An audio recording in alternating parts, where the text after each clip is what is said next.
자, 우선 선생님이 이 포스터 컬러병을 여러분들이 뭐 전부 다 가지고 있을 건 아니기 때문에 사진을 다양한 이제 시점과 다양한 방향에서 모든 패턴들이 이제 보여줄 수 있도록 촬영을 해가지고 제시를 해줄 거예요. 그러면은 그거에 맞춰서 여러분들이 각자 원하는 앵글이나 원하는 시점을 이용해서 스케치를 해주면 될 것 같네요. 어떤 하나의 이미지를 가지고 제한을 두지 않을 거니까 여러분들이 자유롭게 그려볼 수 있도록 그렇게 해주시면 되겠고, 우선 기본적인 형태를 그려가기 이전에 이 텍스트에 대한 얘기를 먼저 해보도록 합시다. 뚜껑에 있는 이 판판한 면에 붙어있는 이 텍스트에 대해서 한번 얘기를 해볼까요? 자, 우선은 위에 그 회사 로고가 있고, 크게는 포스터 컬러라는 이 글씨가 써 있어요. 그리고 밑에는 하얀색 바탕에 검은 글씨로 이 색상값, 그리고 그 색상에 부여된 고유 번호가 이제 붙어 있는 뭐 이런 정도인데, 지금 보시면은 굉장히 작게 이 회사 이름이 적혀 있기 때문에 이런 거는 사실 생략을 하셔도 됩니다. 왜냐하면 이걸 아무리 크게 그려도 이 포스터 컬러와 이 큰 글씨 있죠, 대표가 되는 글씨, 그리고 이 로고의 대략적 형태, 그리고 이 빨간 부분과 하얀 부분의 어떤 구분, 그리고 여기에 써 있는 컬러의 이름과 고유 번호, 사실 컬러 이름까지도 사실 생략을 해도 뭐 크게 무방은 합니다. 문제는 될 건 없을 것 같고, 만약에 이게 주제부여서 크기가 굉장히 크게 들어갔다, 그런 경우에는 이 회사명 요 정도 제외하고는 다 써주는 게 좋겠죠. 그런데 이제 2포인트 이하 혹은 주제부에서도 크기가 좀 작아지는 경우, 뭐 그런 상황에서는 이 큰 글씨 포스터 컬러라는 글씨를 제외하고 나머지는 사실 다 생략을 해도 문제될 건 없을 것 같아요. 자, 어쨌든 글씨에 대한 얘기를 먼저 해보죠. 우리가 얘를 이렇게 놓고 그리진 않아요, 그치? 얘를 이렇게 놓고 그리진 않고, 아무리 뭐 조정을 적게 한다 해도 뭐 이런 식으로 변화가 들어가 있는 상태에서 그림을 그리게 될 거기 때문에 이 변화를 줄 때 어떤 변화들이 생기는가에 대해서 한번 얘기를 해보도록 하죠. 뭐 다 알고 있는 내용이긴 해. 다 알고 있는 내용이지만 다시 한번 점검을 해보도록 합시다.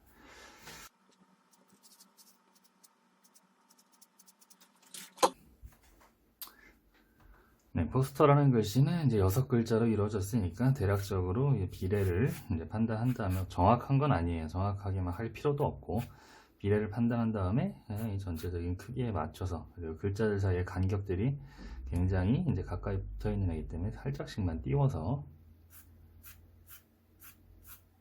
뭐 이 정도 간격을 이제 만들어 준다고 생각하고, 자, 완전 아웃라인을 이제 따면서 그린다라기보다 처음에 만들어 놓은 이 비례적인 느낌들을 이용해서 그냥 채워가는 거죠. 여기를, 자, P 끝에를 뭐 직선으로 돌려줄, 아니 곡선으로 돌려줄 필요도 없어요. 그냥 이렇게만 해도 돼.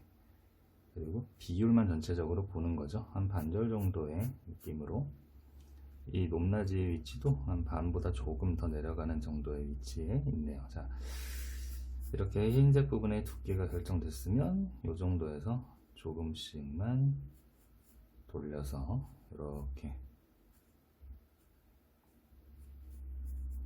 이렇게 안쪽에 작은 구멍을 만들었을 때 이것과 이것의 비례가 어느 정도 좀 일치하는 형태까지 크기를 설정을 해주면 될 것 같아요. 그러니까 지금 이쪽 부분이 조금 두꺼워지니까 전체적으로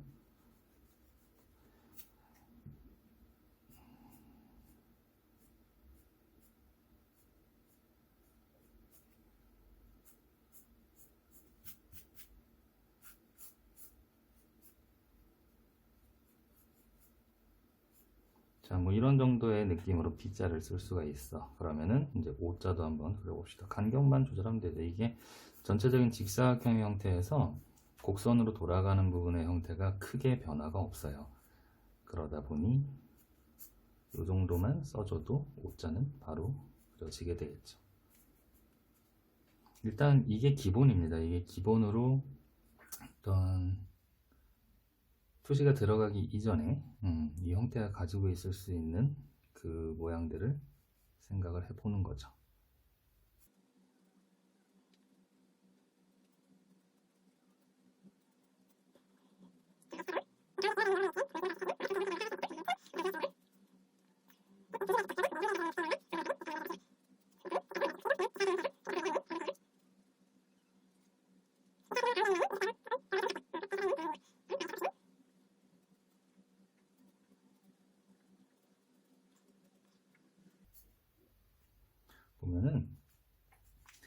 전체적인 직사각형의 형태에서 이런 부분들의 위치와 세로선의 위치에서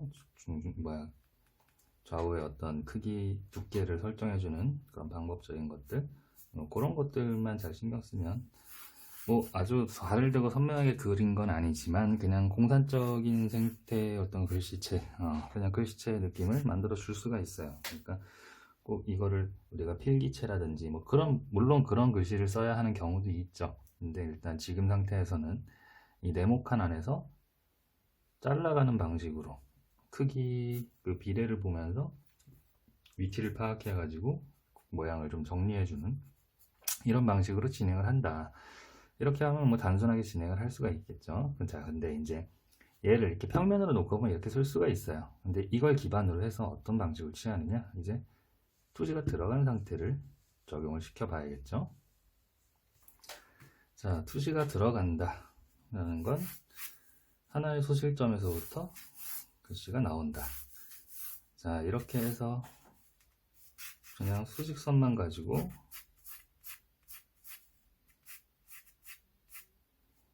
이것도 아주 비례를 정확하게 보려면은 이렇게 만들어져 있는 이 사각형에다가 우리 저번 시간에 공부했었던 중심을 찾아가는 이런 방법들,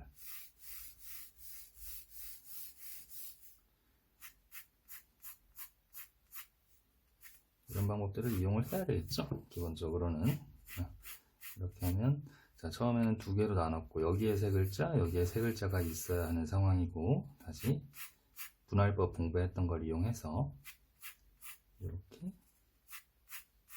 앞에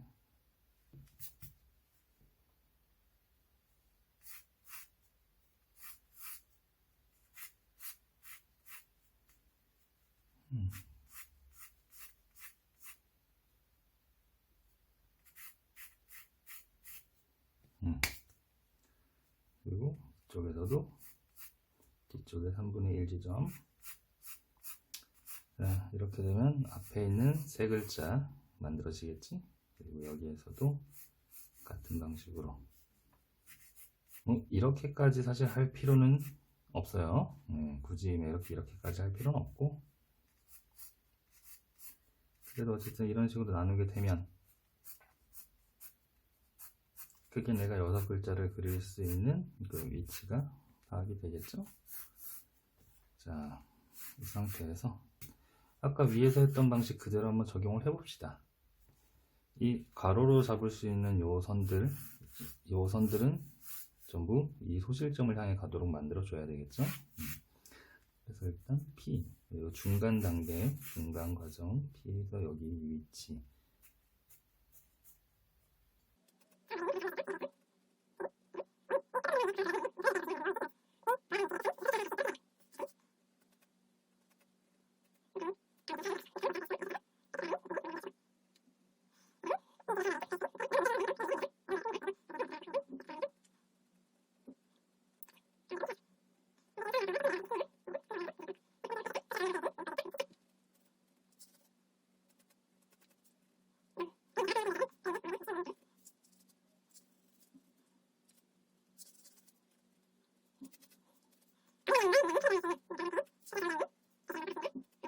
근데 지금 이 상태는 여러분 어떤 차이점이 있느냐, 우리 지금 현재 적용을 굳이 따진다고 치면은 2점 투시 혹은 1점 투시를 가지고 그린 그림이에요. 그래서 위아래로의 어떤 이제 투시 변화는 적용되어 있지 않고, 어차피 2차원의 평면 상태이기 때문에 1점 혹은 적용 많이 한다 해도 2점 투시밖에 이 친구들은 적용이 안 돼요. 물론 형태를 이렇게 그리고 나면 육면체를 이런 식으로 그려놓고 여기에다 글씨를 썼다. 그러면 이제 2점 투시 도법으로 그린 상태가 되겠죠. 그리고 얘를 만약에 이렇게 육면체를 온전히 그린 상태에서 여기 라인에다가 이 글씨를 썼다 그러면은 이거 하나의 면에서는 지금 두 개의 소실점을 향해 적용을 시켜 가야 하기 때문에 2점 투시, 지금은 소실점 하나만 사용을 했죠.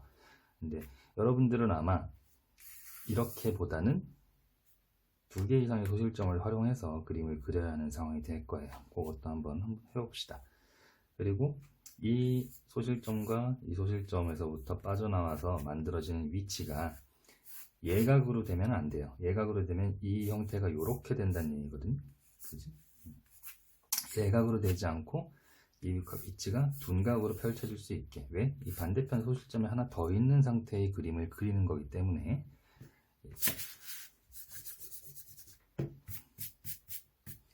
이런 식으로 만들어질 수가 있겠죠. 이렇게 되어 있고, 자, 이런 식으로 형태가 만들어지는 이 틀 안에서 글자를 써주는 상황들이 발생을 할 겁니다. 보통의 경우에 이쪽에 소실점이 하나, 이쪽에도 소실점이 하나. 자, 지금 같은 경우도 위에 거하고 같은 방식이에요. 지금 세 개가 다 같은 방식으로 글자를 쓰는 거고, 한번 써봅시다. 요거는 선생님이 아까 위에서 막 이렇게 나눠서 이 비율을 일정하게 맞춰가면서 진행을 한 투시에 따른 어떤 적용이 정확하게 비교적 되어 있는 상태를 가지고 그린 거고, 요거는 그냥 감으로 한번 해볼게요. 감각적으로 대충 눈대중으로 비슷한 크기의 글자들이 그려지고 있다.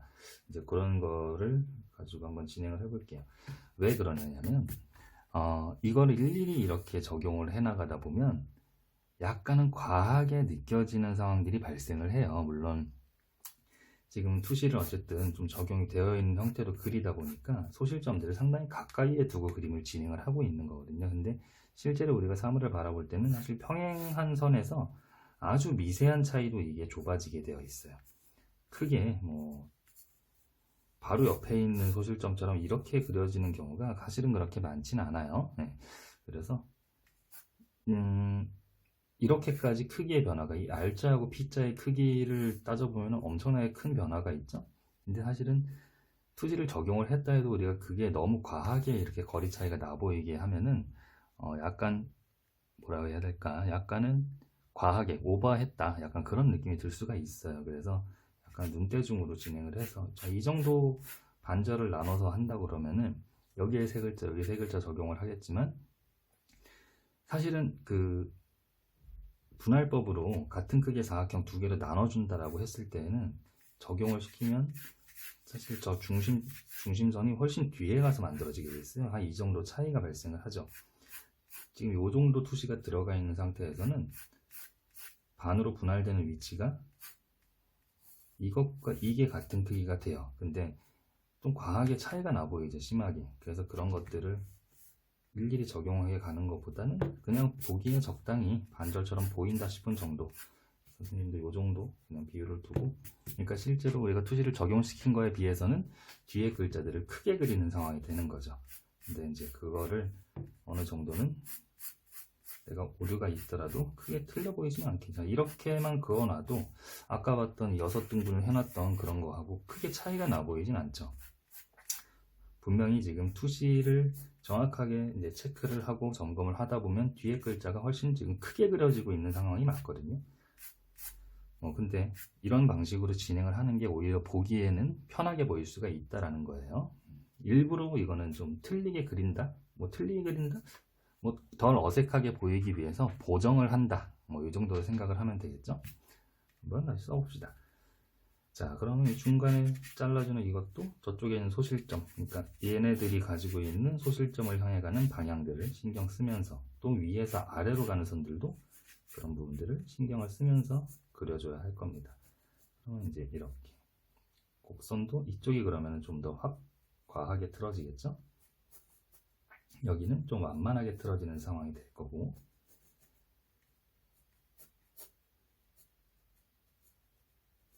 이 정도만 진행을 해도 아주 충분히 투시가 두 개의 방향으로 소실점이 적용되고 있는 상황이 만들어지고 있어요.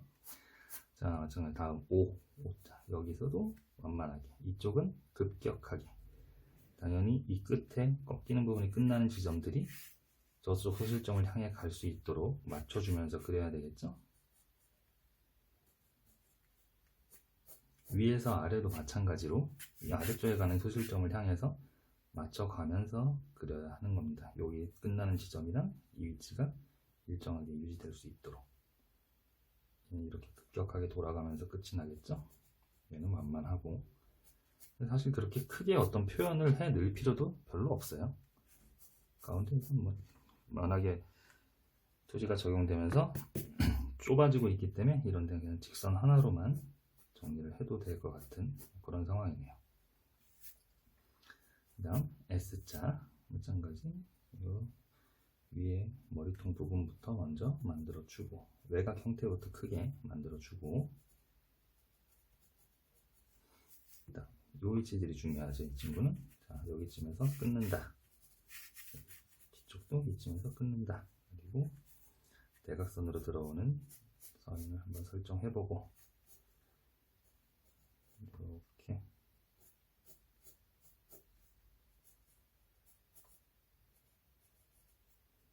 위에서 아래로도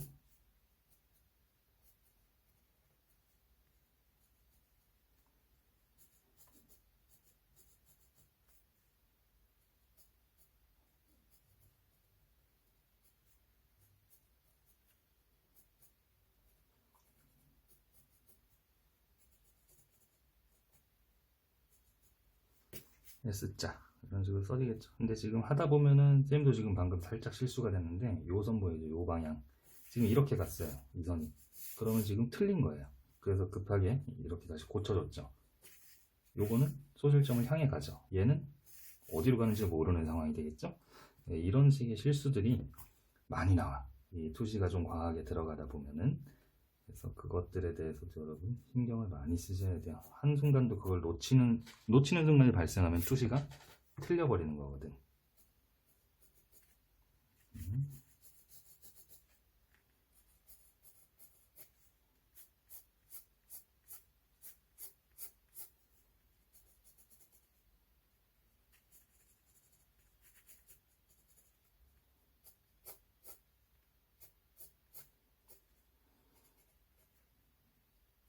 지금 이제 깎아주는 과정에서 선 방향이 살짝 틀어지는 뭐 그런 상황이 되는데 그렇지 않게 계속 신경을 써주셔야 됩니다.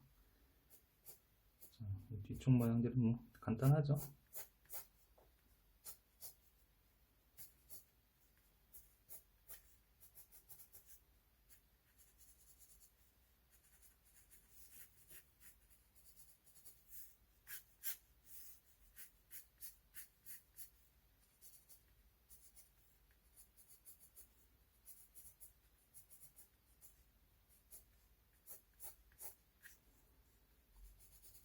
마지막 R자까지 가운데쯤의 위치를 파악해서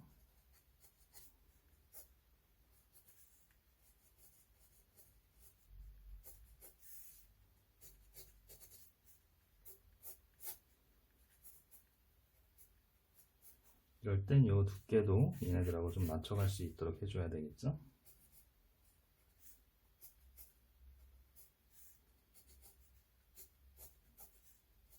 자, 이 정도 쓰면 평면으로 본 것, 그리고 한쪽으로만 소실점을 적용시킨 것, 두 방향 모두에다 소실점을 적용시킨 것, 이렇게 세 가지의 경우에 글씨를 우리가 그려볼 수가 있겠죠. 이거를 뭐 여러분들이 매번 개체 하나하나 그릴 때마다 그냥 그 순간 그 순간에 적용을 해보면서 연습을 해봐도 되지만 이런 텍스트 입히는 방법적인 것들, 그리고 소실점에 대한 적용하는 연습 이런 걸 따로 한번 해봐도 괜찮아요. 지금 선생님의 과제로는 이 포스터 컬러 병 요거를 가지고 그냥 전체적인 형태의 스케치를 하는 것만 과제로 내주겠지만 이런 연습들을 개인적으로 한 번씩 해보고 진행하는 것도 훨씬 더 여러분들이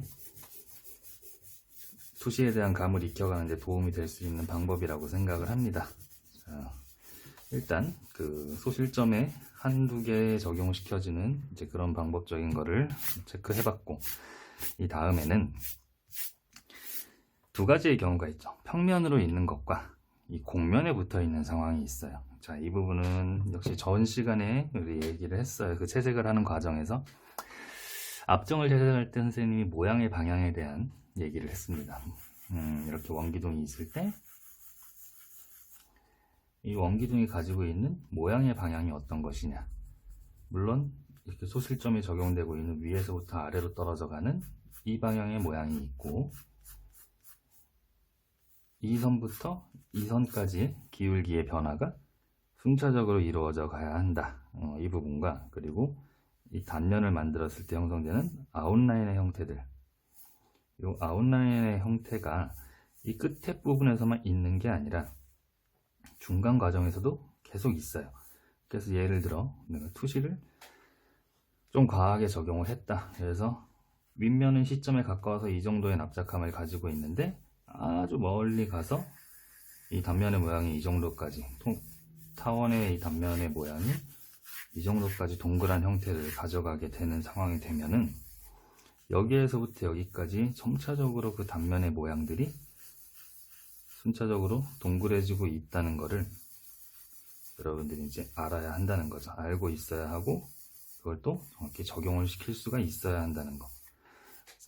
여기서부터 여기까지 이 단면의 모양들은 계속 이렇게 점점 동그래지면서 변해가요. 이거를 파악하고 있으면 마찬가지로 이 곡면에 들어가는 글씨를 쓰는 것도 뭐 크게 어려울 일은 없습니다. 자, 한번 이것도 포스터만 한번 써보도록 하죠. 단순하게 원기둥을 하나 그려보고 이 정도의 타원의 형태가 있고 밑에 가서는 이 정도의 타원의 형태가 있다고 봤을 때 밑에 거 이 단면의 모양들이 크기가 지금 이 모양의 차이가 상당히 나고 있는 편이죠. 옆면 연결시키고, 그리고 이때 점검을 해야 할 게 뭐라고? 중심선을 그어 봤을 때 좌우가 어느 정도 대칭의 모양이 유지가 되고 있는가, 그거까지 체크를 해주면 됩니다. 지금 보니까 위의 단면이 조금 뒷각이 안 나오고 기울기가 조금 변해 있네요. 지금 그거는 요 밑에 단면을 그리는데 살짝 왼쪽으로 쏠렸다는 얘기예요. 지금 중심선을 그린 것도 딱 수직선이 아니라 이만큼 기울었죠. 그래서 전체적인 대칭을 맞추려면은 요 기울기를 살짝 올리고 내리고 이렇게 바꿔주던지, 아니면 이거의 위치를 이쪽으로 옮기던지, 뭐 두 가지 방법을 선택해서 좀 더 정확한 형태를 만들어 줄 필요가 있겠네요. 근데 지금 단순하게 그냥 얘를 조금 변화를 주는 방식으로 진행을 해봅시다. 이 정도 장축의 기울기를 만들어주고, 또 너무 많이 가면 다시 더 틀려 보이네. 다시 그릴게요. 미안.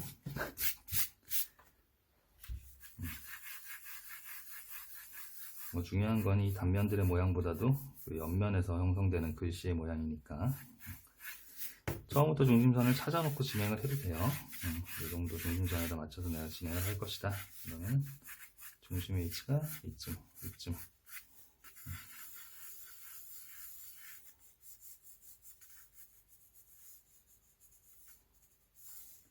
위하고 아래의 그 수직을 잡고 좌우가 일정한 간격이 되게 좌우의 위치를 찾아주면은 이제 밑에 면만 조금 디테일하게 만들어주고 옆면을 연결시키면 되는 거죠. 연결시키고, 자, 이 상태에서 이제 그려본다고 생각을 해보죠. 자, 그러면 일단 스티커가 붙어있는 형태를 봅시다. 전체적으로 이쪽에다가 하나 붙여볼게요. 스티커를.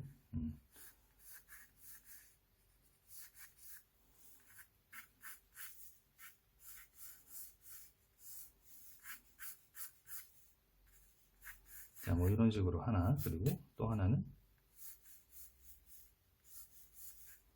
이런 식으로 붙어 있다고 쳐봅시다. 지금 둘 중에 어떤 형태가 맞아요? 당연히 이 친구가 맞죠. 이 친구는 지금 요 단면들의 모양을 점점 변화가 만들어지는 그 과정을 가지고 그 아웃라인들을 따라서 모양의 방향대로 맞춰갔죠. 근데 얘는 그냥 우리가 습관적으로 할 수 있을 만한 그런 형태를 가지고 유지시켜서. 근데 여러분들이 이런 실수가 많아요. 아주 뭐 크게 지금처럼 확 드러나게 오버해서 드러나게 그렸지만 여러분들이 이런 거를 틀리는 상황이 굉장히 많이 발생을 해요. 주로 어디에서 그러냐면 이쪽 끝부분으로 돌아가는 이 형태를 그냥 이 정도만 진행을 해도 여러분들이 뭐 맞게 그렸다라고 생각할 수 있는데 이거 굉장히 지금 틀려 있습니다. 여기서도 이렇게 이 끝에 라인에서 절대로 각이지게 표현이 되면 안 돼요. 각이지게 표현이 되면 애초에 원기둥에 들러붙어 있는 상태가 안 돼요. 쌤이 해놓은 걸 보면 이쪽 끝까지 90도 요 옆면의 라인의 기울기까지 끝까지 돌려주고 있거든요. 이 부분이 끝까지 이렇게 돌아가야 요 길이가 일정한 길이가 유지가 된다는 거. 이 길이가 유지가 될 수 있게 만들어주는 거. 대신 이 위치하고 이 위치의 길이의 차이는 분명히 있겠죠. 이쪽이 조금 더 길게 나와야 되겠죠. 근데 이게 그냥 이렇게 뻗어나가는 형태로 그리게 됐을 때 여러분들이 아마 많이 나올 수 있는 실수인데 부자연스러운 형태가 됩니다. 그리고 이걸 수정해 주려면 조금만, 이 끝부분을 조금만 이렇게 올려주기만 해도 달라져요. 이 정도까지만 고쳐준다고 해도 틀리지 않은 형태처럼 보여줄 수 있으니 한번 잘 신경을 써보도록 하시죠. 그리고 절대로 이 중심선을 넘어가기 전까지 이 친구가 이 기울기가 다시 올라가는 상황이 발생하면 안 된다는 거. 이런 경우도 틀린 게 되겠죠. 자, 우선 기본적인 스티커를 붙이는 상황에 대해서 얘기를 해봤고, 그러면은 이 단면들을 자르면 자를수록, 자, 여기에서 이 정도 모양의 단면이 나올 테니까 크게 방법적으로 만들어 간다면 작은 원기둥, 위아래로 짧은 원기둥을 하나 더 그리는 상태가 되겠죠. 이렇게 그려놓고 거기에서 이제 원하는 위치를 내가 자르면 되거든. 한 요 위치까지 스티커가 이만큼 붙어 있다라고 치면은 여기에서는 기울기가 살짝 내려가다가 이 중심선에서 딱 수평이 되고, 마찬가지로 중심선에서 수평이 되고, 아웃라인으로 가면서 올라가고, 자, 이런 상황들이 발생을 합니다. 자, 이 안에 있는 형태들에서도 마찬가지예요. 전부 다 그 단면의 모양에 대한 이해가 이루어져 있는 상태로 진행을 하셔야 돼요. 중간에 보면 길다란 라인이 하나 그려져 있죠. 이 친구도 비슷한 크기의 단면을 먼저 체크를 하면서 만들어줘야 하는 상황이고, 바로 옆에 있으니까 형태를 따라가면 될 것 같고요. 여기서 또 너무 올려주면 안 되겠죠. 여기는 정확히 그 위치의 단면의 모양에서 끊어주는 이 형태가 굉장히 중요한 상황.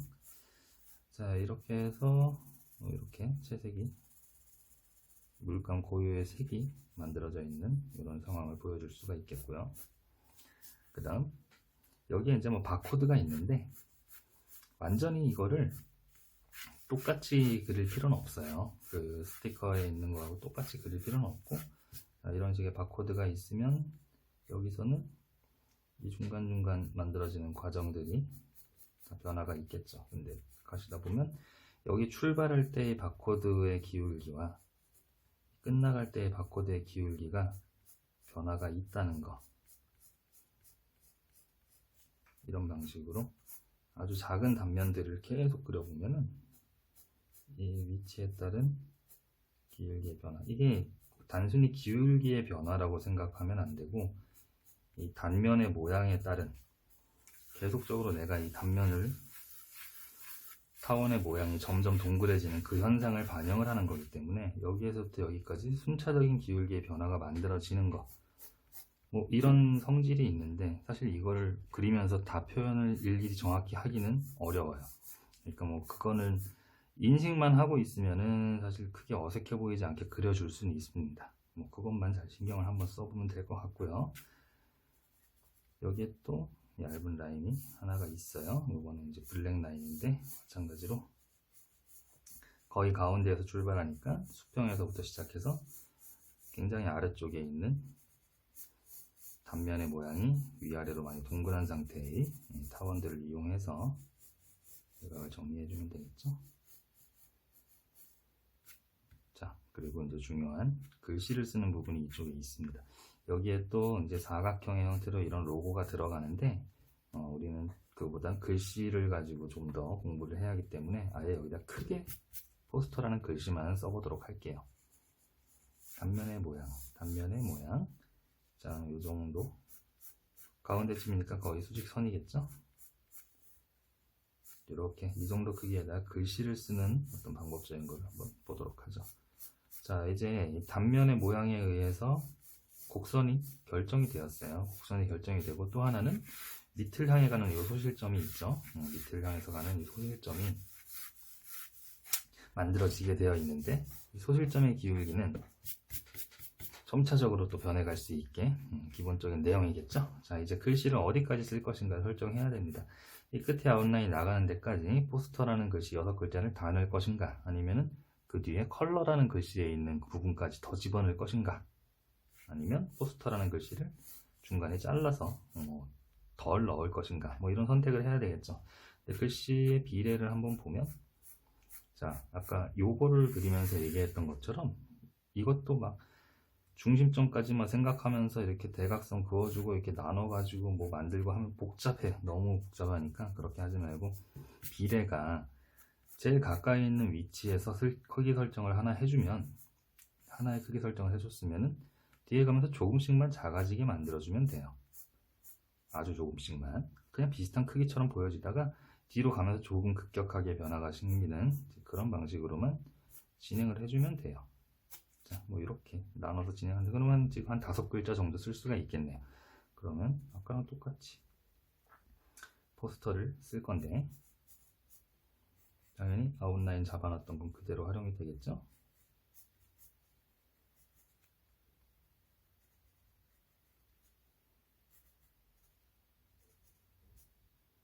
조금 위아래가 길어야 되겠네.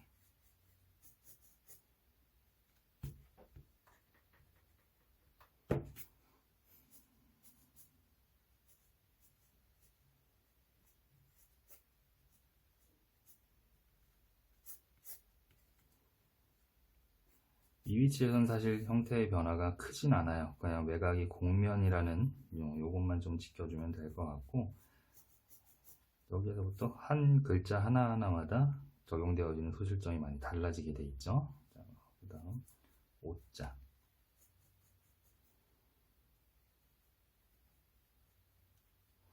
여기서도 요 위치들이 곡면에 맞게, 그리고 밑에 가는 소실점을 향해 가는 게 맞게.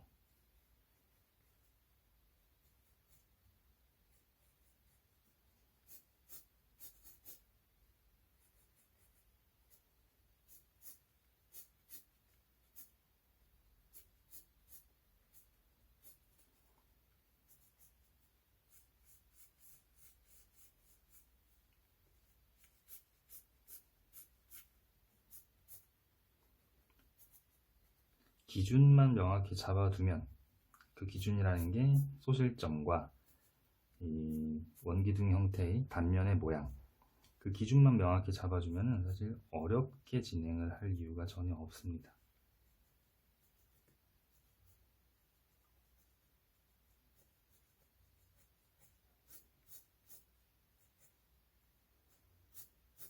알자는 뭐 이제 그리는 것 자체가 어려울 만큼 공간이 작아졌기 때문에, 이런 식으로 돌아가는 형태에 따른 변화, 돌아가는 형태에 따른 변화가 만들어지는 거, 여러분들이 이제 신경을 쓰면서 진행하면 글씨, 텍스트를 입히는 거가 어려운 일이 아니라는 걸 알 수가 있겠죠. 한번 연습들을 충분히 해보시면 될 것 같아요.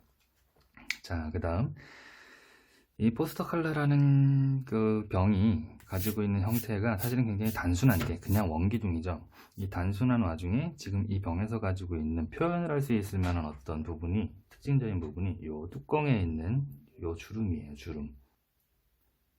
이건 또 어떻게 그려가야 하는지 한번 적용을 시켜 봅시다. 이번에는 아예 온전한 형태를 좀 그려보면서,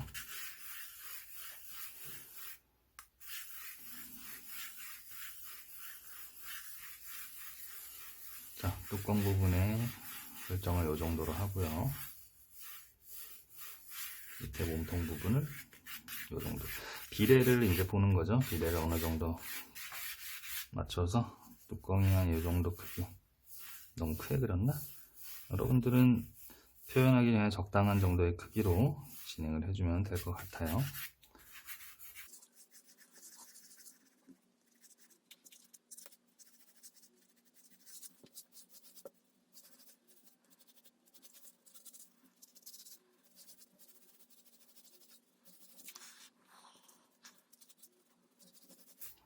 자, 전체적인 형태를 봤어요. 전체적인 그 포스터 컬러 병의 형태를 만들어 봤고, 지금 뭐 정확하게 체크를 해보면 이 밑에 쪽이 좀 살짝 왼쪽 오른쪽으로 기울어 있긴 한데, 뭐 그냥 작은 오타 정도는 무시하고 합시다. 지금 여러분들도 선생님도 항상 얘기하지만 허용 가능한 오차 범위라는 게 있다 했죠.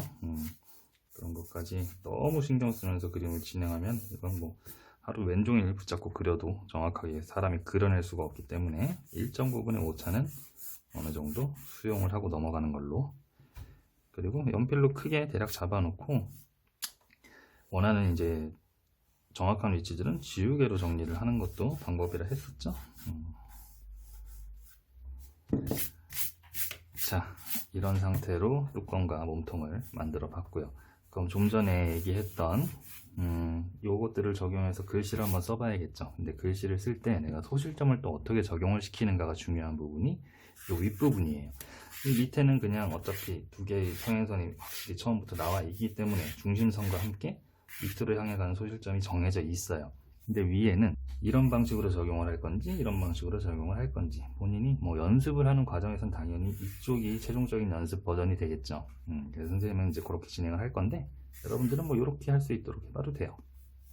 우선은 안에 동심원으로 인해 생기는 타원의 모양이 있겠죠. 이것도 정확히 동심원을 그리려고 하면 작도법이 많이 있지만 지금은 눈대중으로 맞춰서 합시다. 이거를 언제까지 그렇게 하염없이 그리고 있을 수만은 없어요. 자, 이렇게 동심원이 있고 스티커가 붙어 있다. 뭐 그게 일정 두께가 있겠죠. 그거는 좀 나중에 자세하게 그리기로 하고 살짝 입체감이 있기 때문에. 자, 우선 이 컬러 부분과 하얀 부분을 구분 지어 줍니다. 어떻게? 이렇게 갈게요, 선생님은. 이렇게 나눠서 하얀 부분, 빨간 부분 이렇게 할 거예요. 글씨가 어떻게 써 있는가? 이제 평행선을 하나 그려 넣었는데 의식적으로 조금 좁아지는 형태로 만들어 줍니다. 이렇게 하고, 자, 그러면 이 정도까지 납작한 상태면 이 반대편 이쪽에선 소실점이 지금 생긴 거예요. 내가 설정을 해준 거고, 요것과 같이 이쪽에 소실점을 다시 만들어 줘야 하거든. 꽤 멀리 있을 것 같아요. 요 정도의 변형을 주면 될 것 같네요. 그러면 여기 사각형이 이런 형태로 만들어져서 여기다 글씨를 내가 쓸 수가 있을 겁니다. 그러면 글자가 총 11개가 들어가야 하기 때문에 상당히 위아래로 납작해져 있는 상태이긴 해야 되겠네요.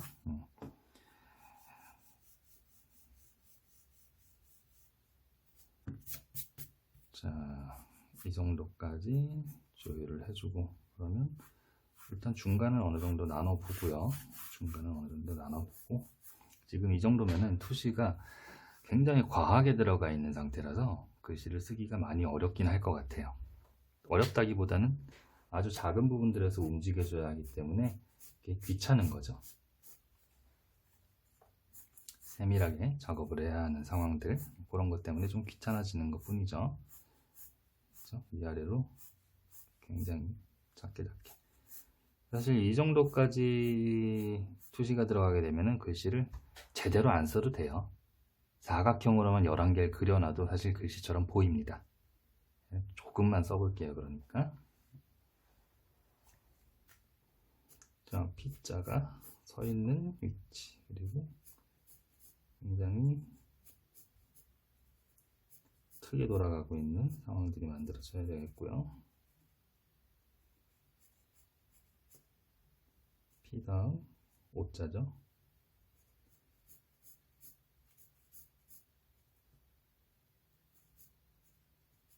중간에 라인 하나 그어주고, 그 다음 S자인데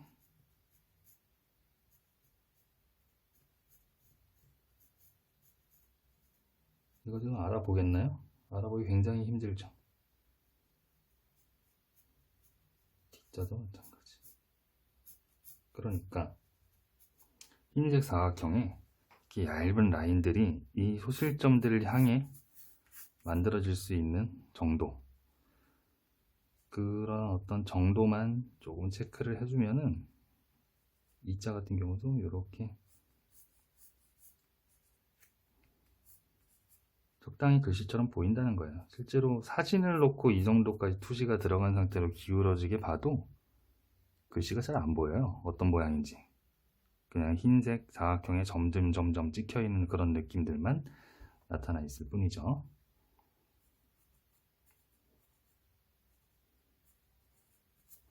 포스터 살짝 띄고, 본래는 여기 간격이 조금 더 떨어져 있는데 크게 중요하지 않습니다. 더 뒤쪽으로 가면은 오히려 더 멀어지는 상태가 되기 때문에.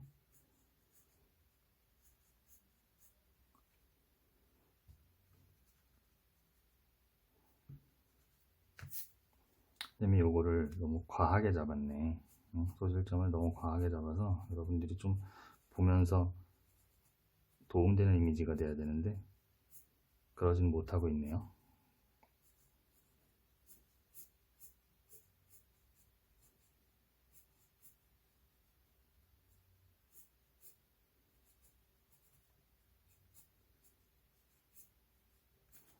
뭐 이 정도만 써도 이거 굉장히 과하게 잡아서 조금 아쉽네. 그래도 일단은 뭐 그냥 진행을 해보도록 하죠. 여기에 3자 같은 경우도 요 기울기들에 맞춰서 뭐 물감의 컬러 값이나 뭐 이런 걸 적기 위해서 하는 것들 크게 의미 없다 했죠.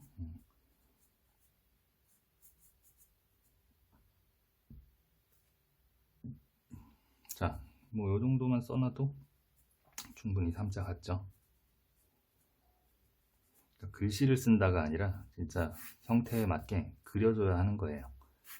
지금 컬러 같은 경우도 뒤에 뭐 글자 한두 줄자 생략되는 듯한 느낌도 끝이 나버렸는데 뭐 크게 뭐 상관이 없습니다. 이런 게 이 정도까지 투시가 과하게 들어가게 되면 여러분들이 윗면을 조금 더 형태가 윗면이 조금 더 많이 보이게 되는 상태로 만들어 준다면, 예를 들어서 뭐 이런 식으로 포스터 컬러를 병을 그려주게 된다면, 이러면은 조금 글씨를 쓰기는 수월할 거예요. 윗면에 있는 글씨를 쓰기는 조금 수월해질 수 있는데, 뭐 수월하게 하는 연습, 뭐 이것도 괜찮을 방법, 이렇게 해서 이제 만들어 가는 것도 괜찮은 방법이긴 한데, 제 생각에는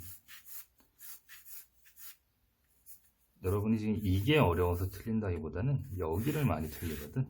그래서 옆면이 조금 더 외부적으로 보여지는 상태를 가지고 진행을 해보도록 할게요. 이번엔 이쪽에다가 한번 스티커를 붙여보도록 하죠. 끝부분도 과감하게 끝까지 돌려주고,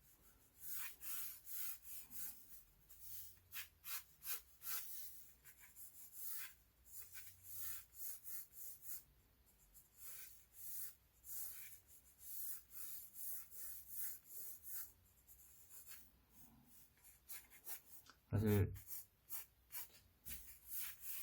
원래 상품을 제대로 보면은 이쪽 면에는 막 작은 글씨들로 써 있고 뭐 이런 상태인데 이거 다 무시하고요. 아예 포스터 컬러 이 부분만 중심을 두고 그냥 그려 가도록 할게요.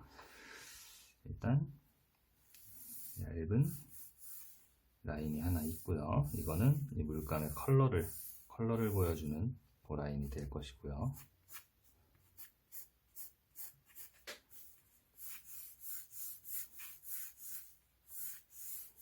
여기서부터 여기까지 만들어지는 그 단면의 차이를 여러분이 이해를 해야 됩니다. 자, 여기에서 그럼 이 정도 집어넣어서 글자 아예 재창조하는 거예요. 거의 글씨를 정확히 이 물체가 가지고 있는 특징적인 거를 보여줄 수 있는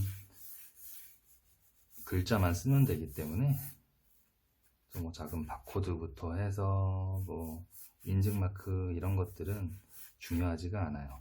그런 애들을 가지고 써주겠다고 고생을 하는 것보다는 필요한 글자들만 선택해서 엄선해서 써줄 줄 아는 그런 능력도 굉장히 중요합니다.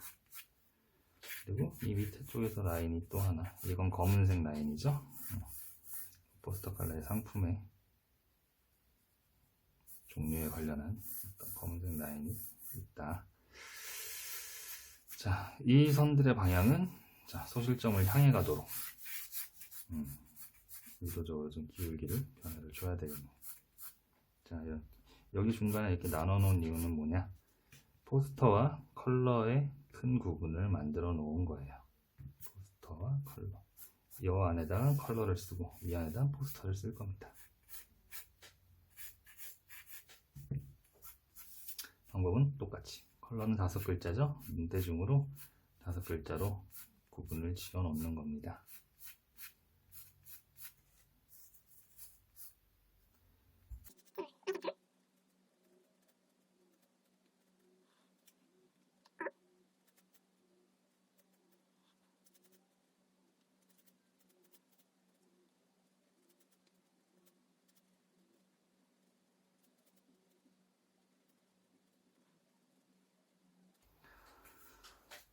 이렇게 되면, 자, 이 앞부분은 사실 큰 변화가 없기 때문에 여러분들도 뭐 크게 무리하지 않게 틀리는 거가 막 나타나지 않게 진행할 수 있는데, 뒤로 가면서 기울기가 점점 심해지죠? 자, 여기서부터는 좀 신경을 많이 써야 할 겁니다. 우선 크기의 위치 먼저 체크를 해주고요.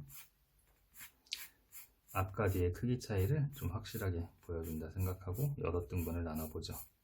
크기가 점점 줄어간다. 이거를 명확히 보여주는 거예요. R부터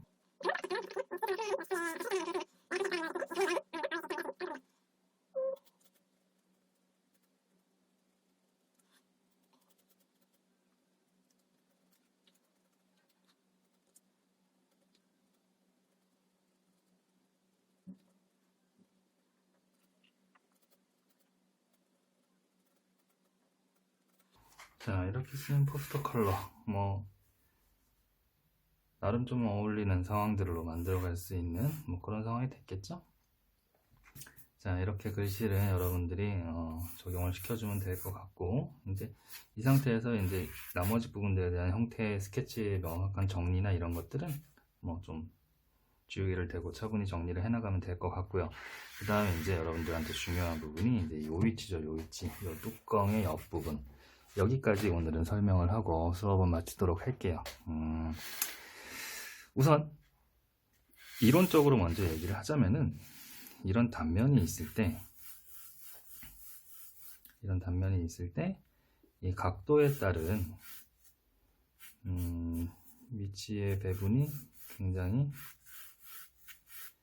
많이 나뉘어갈 수가 있겠죠. 이것도 작도법이 따로 있으나 그냥 반절씩 나눠가는 행위로 생각하면서 조정을 해주면, 자, 이렇게 만들어주면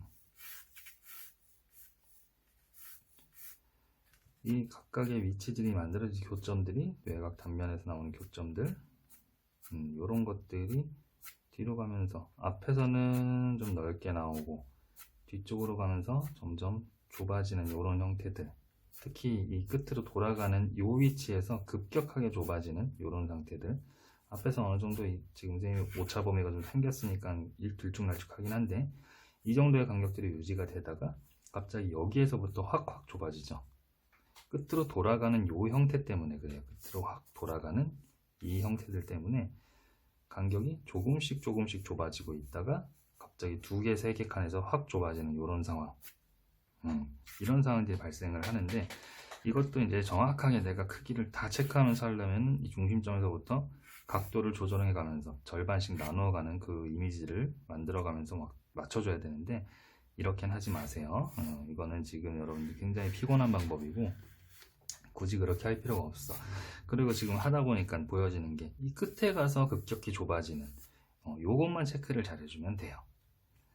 그 앞쪽에서도 물론 가장 가운데 있는 부분의 위치가 가장 넓게 되고 가면서 점점 좁아지긴 하지만 크기의 변화가 크지 않다가 갑자기 확 변해가는 요것만 잘 체크를 해주면 된다는 얘기입니다. 그래서 앞에서 설정을 하나 해주고, 그리고 소실점이라는 걸 우리가 신경을 써줄 수 있기 때문에, 자, 이런 식으로 설정을 해주고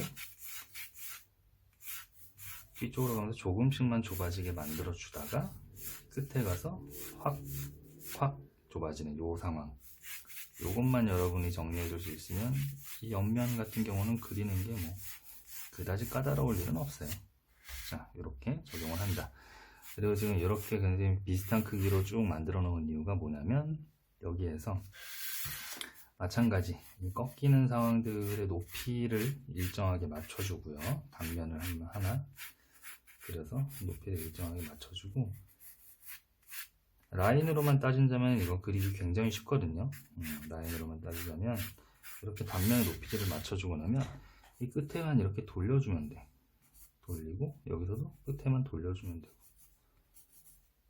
요것만 하면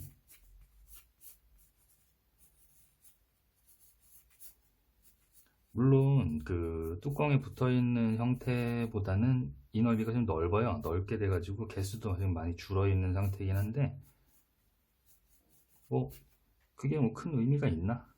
개수가 정확히 똑같아야 할 필요가 있나요? 요게 뚜껑에 이러한 형태의 어떤 패턴이 있다, 이것만 보여주면 되는 거거든.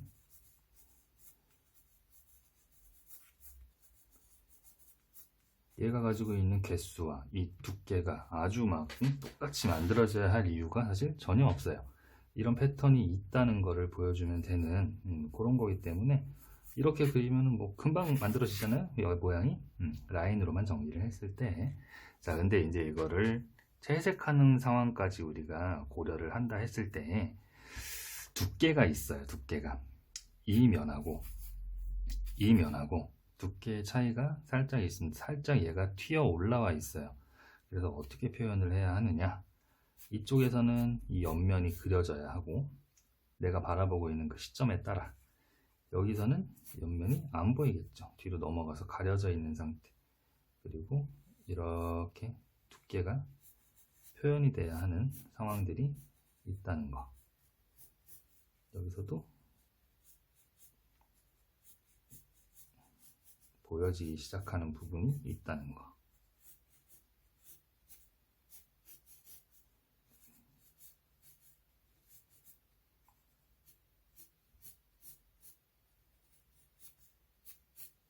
여기는 옆면으로 가면서 두께를 만들어야 하기 때문에 이 끝에가 살짝 더 튀어나오게 그려줘야 하는 상황도 분명히 발생을 합니다. 이렇게 뒤로 돌아 넘어가는 과정까지 만들어줘야 하는,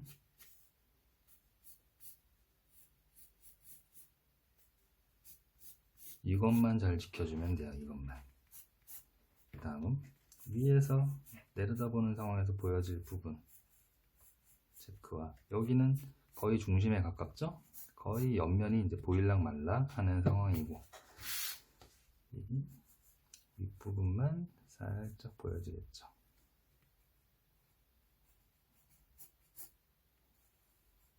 그리고 여기는 넘어갔으니까 이쪽도 안 보이는 상황이 됐고요. 자, 중심에서 넘어가는 순간에서부터 여기서는 이쪽 면이 보였으면 여기서는 이쪽 면이 보여지게 되겠죠. 두께를 그냥 표현하는 거예요. 연필로 아주 얇은 라인으로 정확히 하는 게 아니라 이렇게 색을 칠해가면서 이쪽에 면적이 있다, 그거를 표현해주는 그런 방식입니다. 넘어가면서 안 보이고.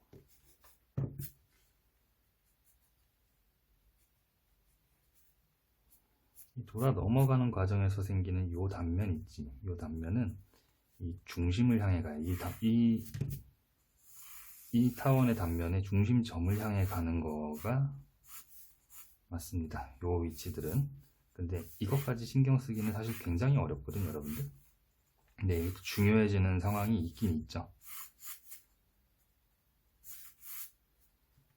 그거는 조금 이따가 우선 이걸 그려놓고 간단하게 얘기를 해볼게요. 이건 채색하는 상황에서 이제 만들어지는 문제인데,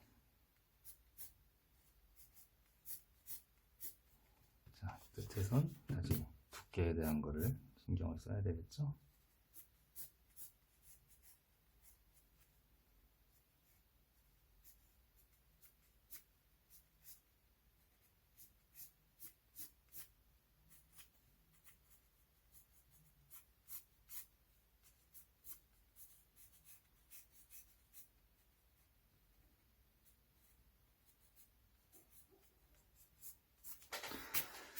자, 이 단면에 대한 얘기는 선생님이 왜 꺼냈냐면 이제 채색을 하는 상황에 대한 거예요. 사실 채색을 할 때 선생님은 간단하게 할 거예요. 그냥 여기 화이트로 남기고 뭐 그냥 그런 방식으로 해서 뭐가 있구나, 그냥 뭐가 있구나 라는 요 느낌으로 진행을 할 건데, 이거를 확대해서 뭐 아주 디테일하게 채색을 한다고 하면은 이 위치들에 대한 명도 단계의 차이들을 분명히 다 만들어 내줘야 되거든요. 이 단면이 역시 방향이 완전히 바뀌어 있는 원기둥의 형태거든. 이 중심점을 향해서 이 단면들이 만들어진다는 거는 각 높이에 따라서 만들어지는 그 단면들이 향해 가는 이 단계에 의한 방향성이 존재를 해요. 이 단계에 의한 방향성. 여기는 옆면이 안 보이고, 여기도 정심점을 향해 가는 어떤 그 방향성들이 다 이렇게 존재를 하게 돼 있죠. 선방이 보이나요? 이렇게 단계가 얘에다가 명도를 정확하게 빛 방향에 의거해서 명도 단계를 만들어 주려면 단계가 이런 식으로 변해가야 돼. 근데 이거를 우리가 일일이 이거 한 칸 한 칸을 다 그렇게 그리면 이거 하나 그리는데 한 20시간 걸릴 거예요. 그러니까 그렇게는 하지 않고 채색 자체는 단순하게 진행을 할 겁니다. 자, 선생님이 대략적으로 스케치를 뭐 떠봤는데 방법적인 부분은 요게 답니다. 요게 다고 지금 선생님이 해놓은 거하고 여러분들하고 좀 차이를 뒀으면 하는 부분은 뭐냐면 이 단면을 너무 납작하게 해서 선생님처럼 이렇게 소실점들이 과하게 누워있는 상태로 형태가 투시가 만들어지면 여기 글씨는 쓰기가 어렵다는 거. 뭐 요 정도 느낌까지는 이 정도 느낌까지는 보여질 수 있게 여러분들이 단면의 크기를 설정해 주는 거, 그리고 이 원기둥 옆면에 해당하는 모양들은 어찌 되었든지 간에 지속적으로 내가 이 단면의 모양에 신경을 쓰면서, 그리고 특히나 이 끝부분에서 이렇게 중간에 잘려나가지 않게 형태가 끝에서 명확하게 잘 돌려줄 수 있는 이런 형태를 여러분들이 지킬 줄 아는 거, 그리고 글씨를 쓰면서 이 소실점을 향해 갈 수 있게 항상 신경 써주는 거, 그리고 뚜껑의 옆모습, 여기에서 두께를 만들어가는 방법적인 부분, 여기까지를 여러분들이 굉장히 신경을 쓰면서 진행을 해줘야 할 것 같아요.